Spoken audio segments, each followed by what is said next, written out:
Un solo cuerpo en Cristo. Diálogo vivo con San Pablo, número 21. Teníamos un poco abandonado este espacio. Seguimos a San Pablo en su epístola a los Romanos.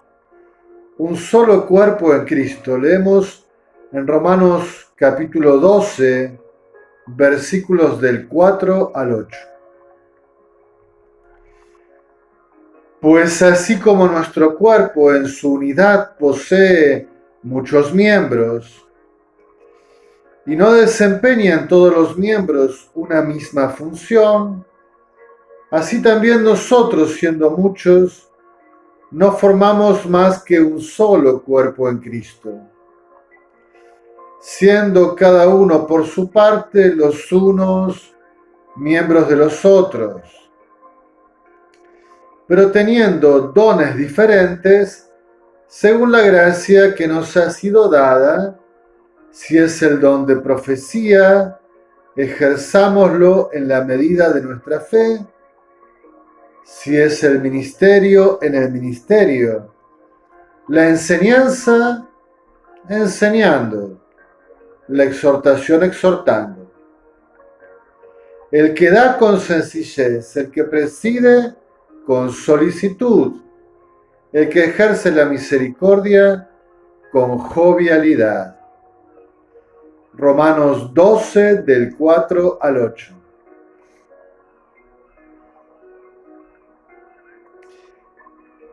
¿Qué hemos hecho nosotros hoy, estimado San Pablo, con la iglesia que ustedes los apóstoles nos han legado? Porque tú que no solo aquí utilizas la analogía del cuerpo, y los demás varones apostólicos tenían claro el principio fundamental de la eclesiología. El principio fundamental de la eclesiología. La iglesia es de Cristo. La iglesia es de Cristo, se funda en Cristo y sin Cristo no hay iglesia. En Cristo. Un axioma tan simple, evidente y de sentido común. Así la iglesia en los orígenes, bajo esta sólida y apasionada convicción, somos la iglesia de Cristo, crecía y se expandía y también podía hallar cohesión y unidad.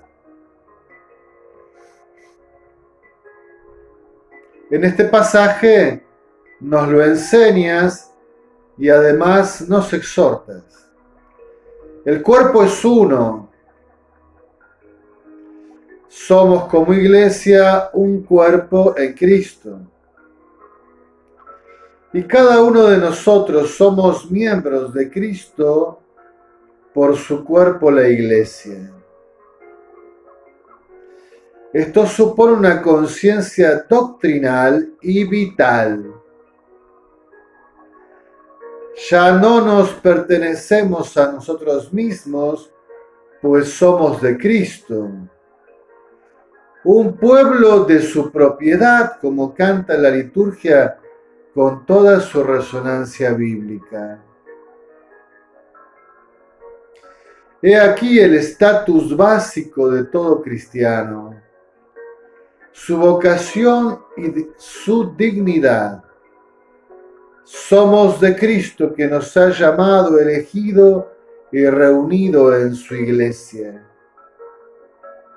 Somos de Cristo, que nos ha llamado, elegido y reunido en su iglesia. Pues entonces, esta pertenencia de todos a Cristo nos hace a unos miembros de los otros en un solo cuerpo.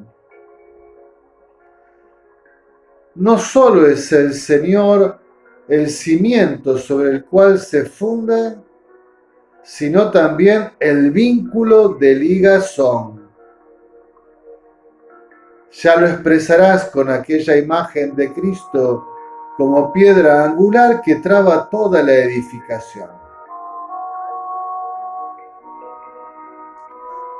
La identificación eclesial con Cristo posibilitaba que la originalidad propia de cada hermano pudiese confluir en la convivencia comunitaria. Identificados con Cristo, la originalidad propia convergía en la convivencia común. El Señor había asignado a cada quien su función en el cuerpo y le había dotado de carismas y dones para ejercitarla en ese mismo cuerpo.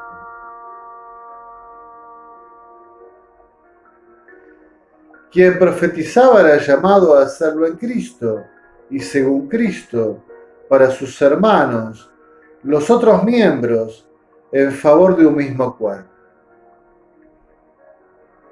Tal era la medida de la fe propuesta y esperada.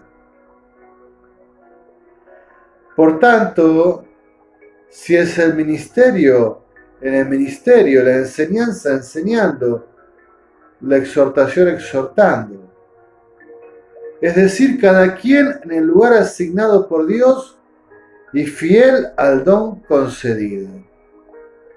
Cada quien en el lugar asignado por Dios y fiel al don concedido. Responsable de su ejercicio frente al Señor y a los hermanos. Responsable de su ejercicio frente al Señor y a los hermanos. Pero además, el que da con sencillez, el que preside con solicitud, el que ejerce la misericordia con jovialidad. La adjetivación acerca del modo de ejercitarse como miembro del cuerpo se indica como prevención de conflicto o disgregación, apuntando a un sostener la cohesión eclesial en la unidad que da. Sostener la cohesión eclesial en la unidad que da la caridad que es Dios. Así, la verdad acerca de la identidad de la Iglesia se proclamaba con paz y gozo, pues básicamente se trataba de una experiencia de amor. La Iglesia básicamente se trataba de una experiencia de amor. La Iglesia era y quería ser el pueblo nacido del amor de Cristo manifestado en su Pascua.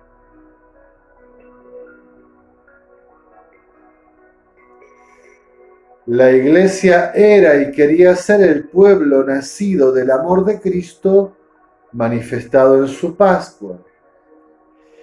Y era el ambiente fraterno donde se podía caminar juntos, permaneciendo y creciendo en la vida nueva hacia la gloria. Cuando la esposa se reencontrara plena y definitivamente con su esposo.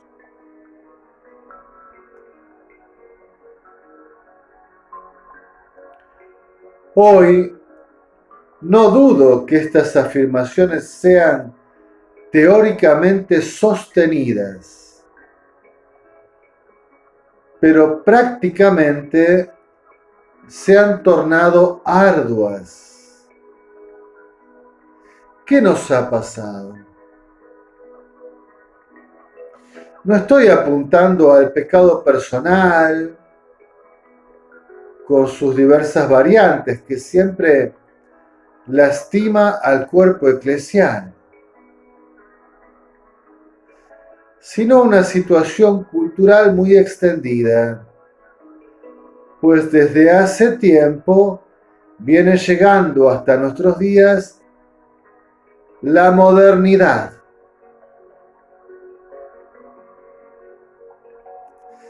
No pretendo abordarla en tan pocas líneas, pero sin duda este movimiento, la modernidad, sostiene la elevación del sujeto como uno de sus estandartes centrales. La elevación del sujeto. Por el lenguaje filosófico, disculpen, es necesario.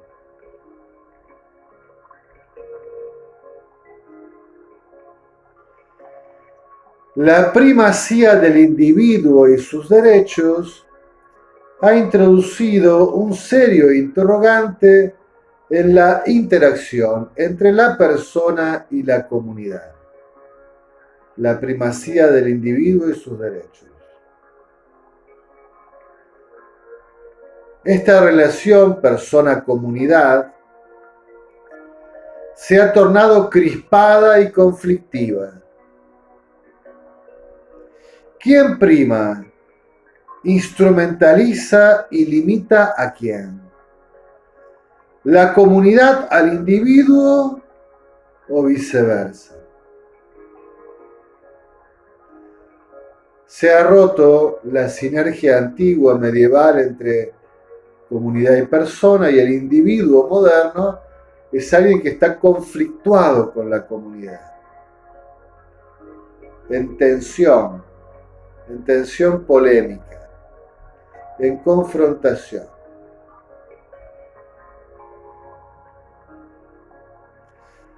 Porque los sistemas de pensamiento han partido de cierta sospecha, al parecer.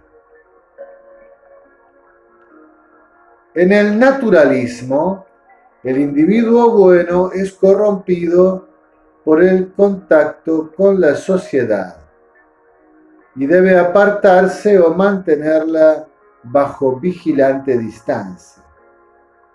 Naturalismo, una corriente filosófica de la modernidad.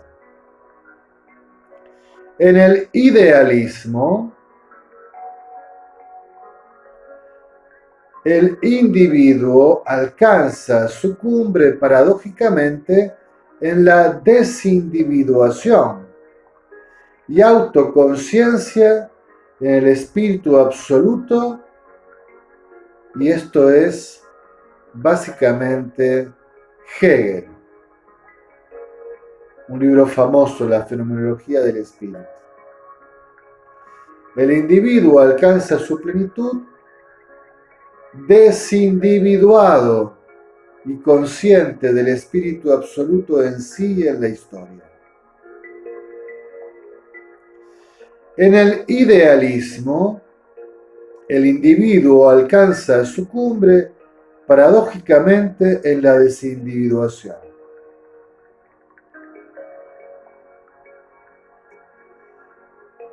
Perdón que ya lo habíamos leído, continúo. Y en el racionalismo se erige como pensamiento fundante y abarcativo de la realidad. El individuo, en el racionalismo, con un poder desmedido de la razón así concebida, parece ser que él mismo es fundante y abarcativo de la realidad. La realidad existe en cuanto el individuo la piensa y la comprende. Pero fuera del pensamiento del individuo, la realidad no existe. La realidad se erige por el uso de la razón.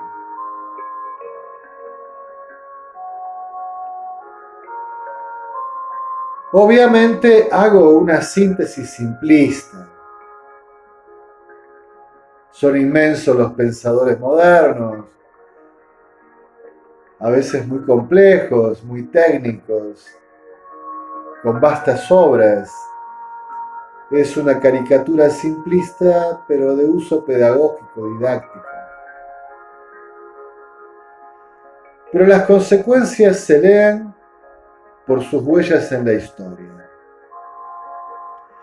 Frente a los individuos rebeldes y remisos a ser reducidos a lo común, la comunidad elabora estrategias uniformantes y totalitarias.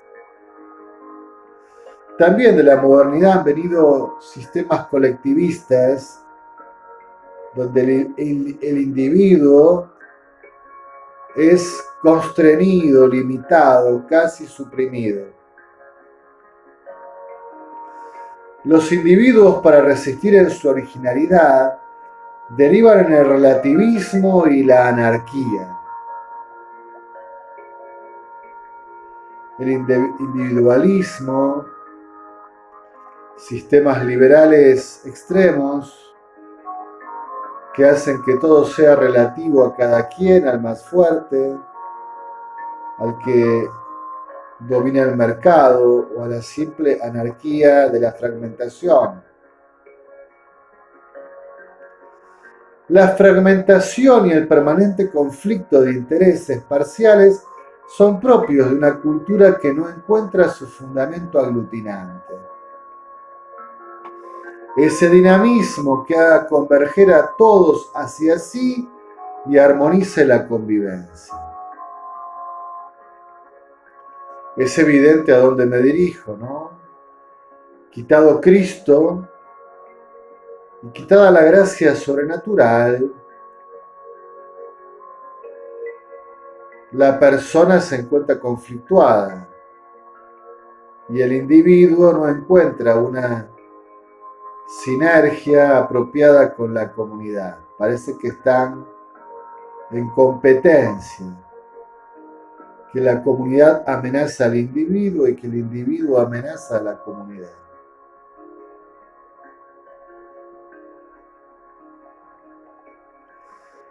Los procesos modernos han terminado, se los considere posmodernos o no, en un biocentrismo ecologista extremo que ve en el hombre todo el mal que sufre el mundo, o en un falso endiosamiento de la objetividad que no resiste la existencia de Dios y de un horizonte objetivo precedente.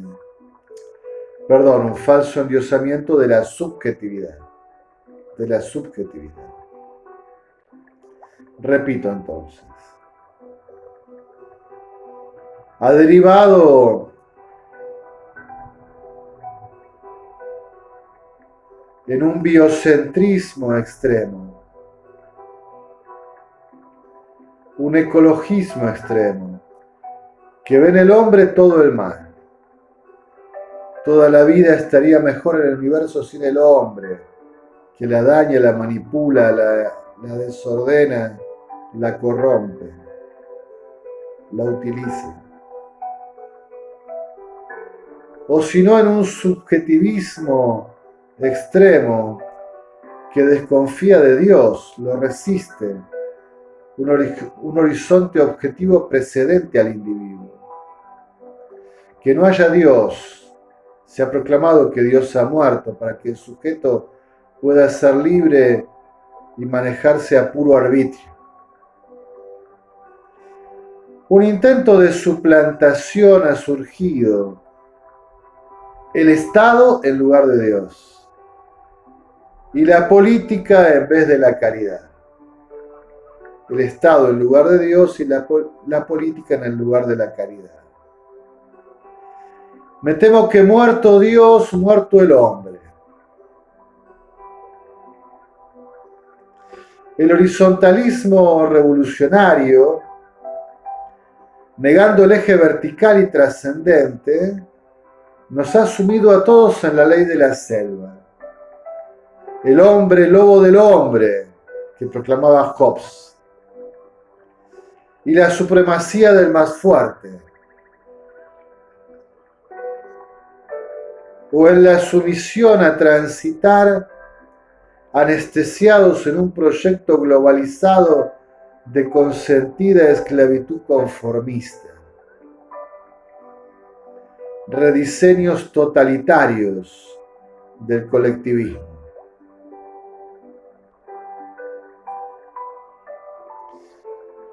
Los vientos de las doctrinas modernas han impactado de lleno en la iglesia peregrina. Algo de ello habrá en ese tufillo cotidiano que huele a que la iglesia es nuestra. La iglesia es nuestra. Demasiado nuestra. En ese obsesivo interés de inclinarlo todo reverencial, funcional y servilmente hacia el hombre, incluso a Dios y su revelación.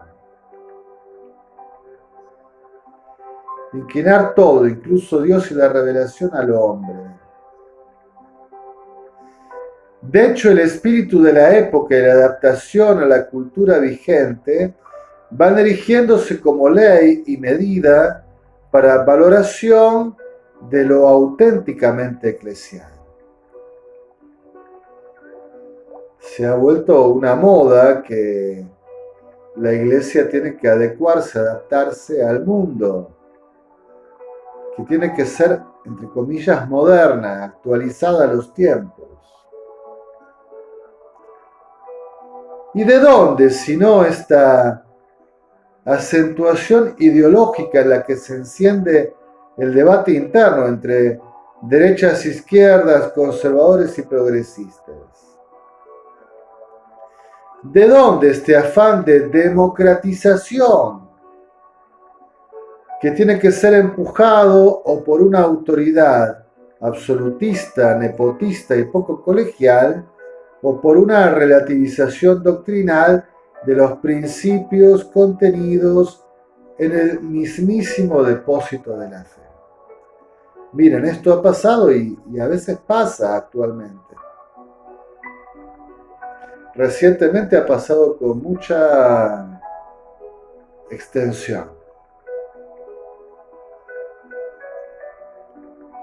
Para democratizar la iglesia, a veces emergen liderazgos en la iglesia absolutistas y nepotistas,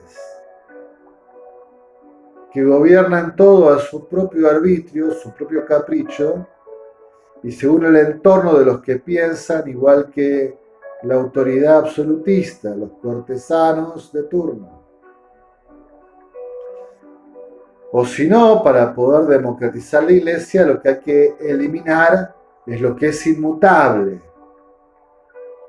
Los principios, las doctrinas, los axiomas morales y todos los aspectos que parezcan inmutables, incambiables,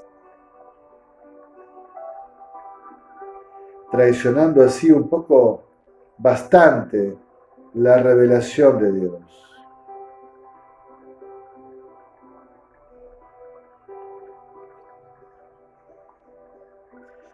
También el cuerpo eclesial últimamente se manifiesta como disgregado y roto, polarizado, dividido, fragmentado, tenso, en polémica intensa. Asombrosamente se vuelve habitual la retirada de sus miembros hacia una fe privatizada y rediseñada a medida del beneficiario. ¿Cuánta gente dice, bueno, yo creo en Dios, pero no en la iglesia? Yo vivo la fe, pero a mi modo, como yo me lo diseño, como yo me lo armo.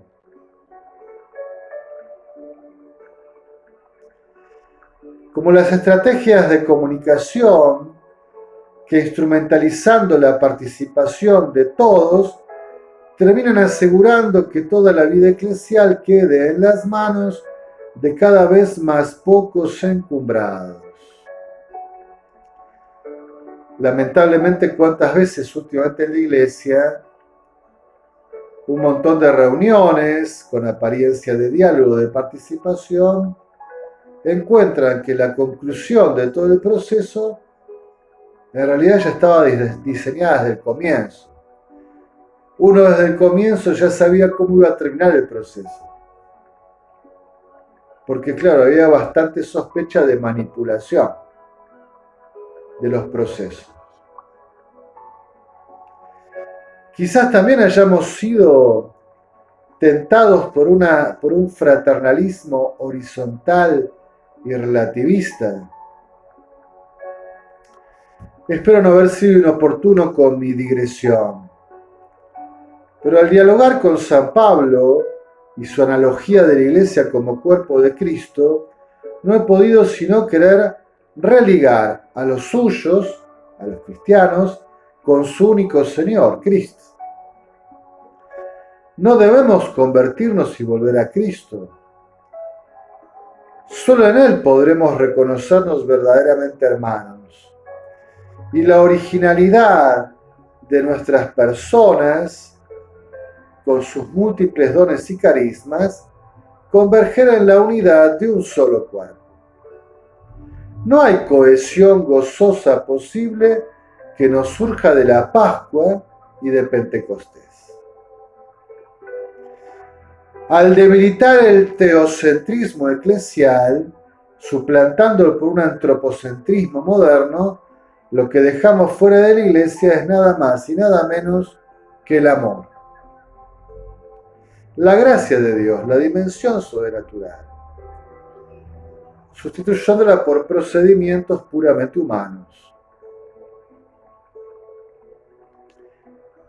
Con más sombra y cultura epocal a costa de menos Jesucristo y de revelación, habrá más caridad.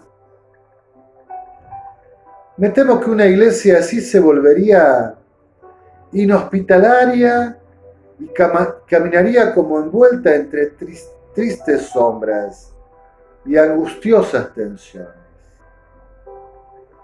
Para mantenerse unida, no le quedaría sino el recurso a una expectativa pueril y paternalista colocada sobre uno o más iluminados fratres.